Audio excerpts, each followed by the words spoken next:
Bonjour, mon nom est Patrice Dallaire, pharmacien.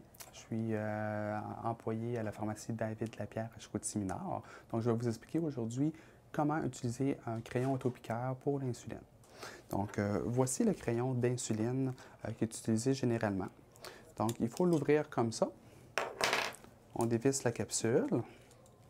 On va y insérer la fiole d'insuline de cette façon-ci et on va visser le crayon par-dessus. Il faut toujours s'assurer que le type de crayon qu'on utilise est compatible avec la sorte d'insuline qu'on va utiliser, parce qu'il peut y avoir plusieurs différences entre les différentes sortes d'insuline. Donc, ensuite, on va mettre l'aiguille. Comme ça. On va piquer comme ça et on va visser, tout simplement. Voilà. L'aiguille est mise. Quand on va vouloir se piquer, on va enlever le petit bouchon ici pour qu'on voit l'aiguille.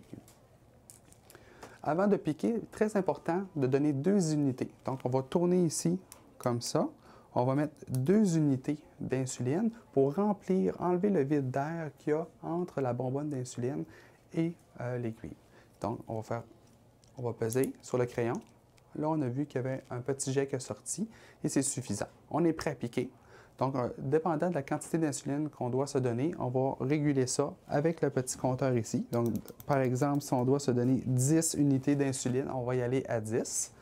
On va piquer sur le côté de la peau. On va prendre le pli de l'abdomen. On va pincer légèrement, mais pas trop fort. Et on va y aller de façon perpendiculaire. On va piquer dans la peau. On va peser sur le déclencheur d'insuline et on va laisser l'aiguille là durant 10 secondes pour être sûr que toute l'insuline a eu le temps de transférer dans le tissu sous-cutané. Ensuite de ça, on va remettre le petit bouchon et on peut laisser notre crayon comme ça à température de la pièce pour 1 mois. Une insuline comme ça est bon 1 mois à la température de la pièce, du coup qu'on a mis la première aiguille.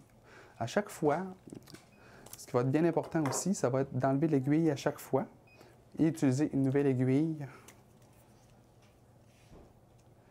à chaque utilisation parce que l'aiguille se brise au fur et à mesure qu'on l'utilise.